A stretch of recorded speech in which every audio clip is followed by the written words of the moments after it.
Now, where do I start? Futaba's mother and I knew each other long before Futaba was born. Her mother was a bit of a weird one, but we got along well for some reason. She was sharp-witted, somewhat stern, a little socially inept, but always carefree. She truly was a great woman. I see. When something piqued her interest, that'd be all she focused on. She always worked deep into the night. I thought that'd change after her kid was born. But having Futaba didn't do much. Even with that, she always took good care of her. Working and watching over a child at the same time sounds rough. I guess raising Futaba alone turned out to be tough on her in more ways than one. There wasn't a father. Do you mean... Well, there probably was one. I didn't know him, though. She never said a word about him either. She was single when she gave birth to Futaba, and single when she raised her. They were an ordinary, loving family. You could really tell how much she cared for Futaba. But one day, she left, leaving Futaba behind.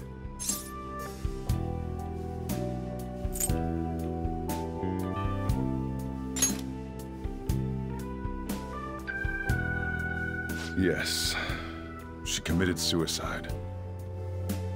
Suicide? Threw herself into the street, right in front of Futaba's eyes. Shocking doesn't begin to describe that. It's gotta be devastating for a kid. So... Well, a lot happened after that, but I ended up taking custody of Futaba. First, she was so depressed, she wouldn't even talk to me. Was that because she couldn't get over her mother's suicide? I kept talking to her, though, and she started opening up to me, little by little. That's when I found out. Futaba blames herself for her mother's death. What? But why? That part she's never told me. I wanted to know what led her to believing that, but I decided not to rub salt in the wound. Then, a few months ago, she started getting real scared.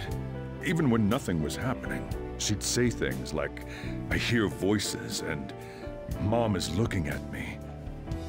Visual and auditory hallucinations.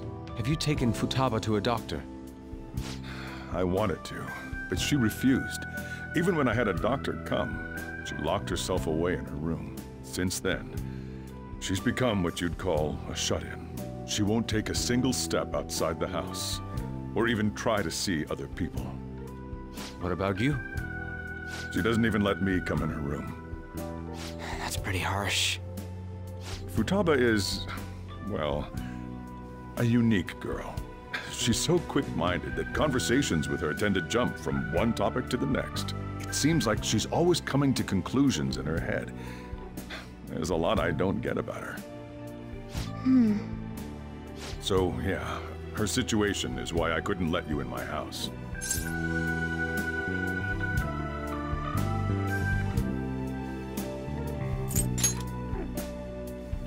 What Futaba needs is a safe place where nobody will threaten her. Somewhere she can be at ease. That's why I won't do anything she doesn't want. I don't make her do anything she's unwilling to, either. And again, I know that's no way for her to live. It's all I can do, though.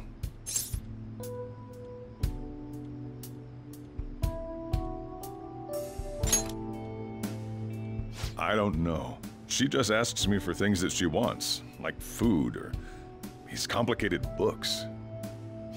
Well, that's that. So, can you just leave her be? I'm gonna head back then. You all had better head home soon, too.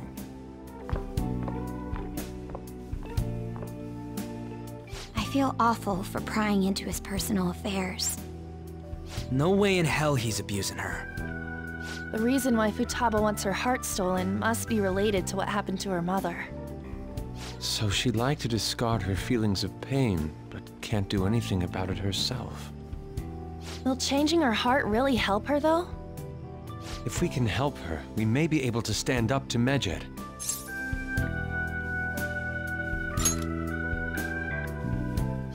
Hold on a sec. Do we even know if she has a palace? Let's check.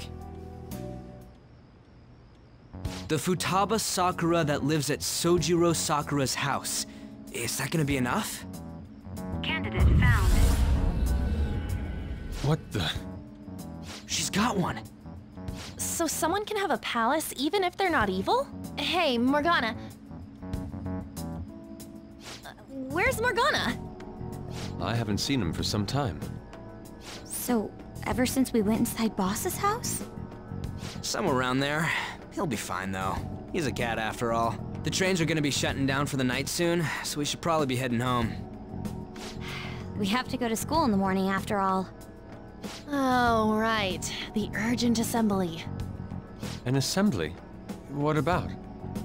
Shujin has been garnering a lot of attention ever since Medjed called out the Phantom Thieves. So, they need to remind us not to say arbitrary stuff online and add more fuel to the fire. We gotta meet up for every goddamn little thing. Talk about a pain in the ass. I mean, it is our fault. Anyway, let's contact each other afterward.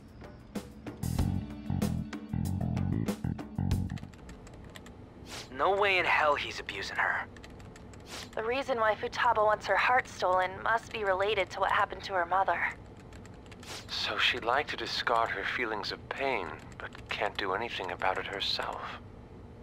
Will changing her heart really help her, though? If we can help her, we may be able to stand up to Medjed. Hold on a sec. Do we even know if she has a palace? Let's check.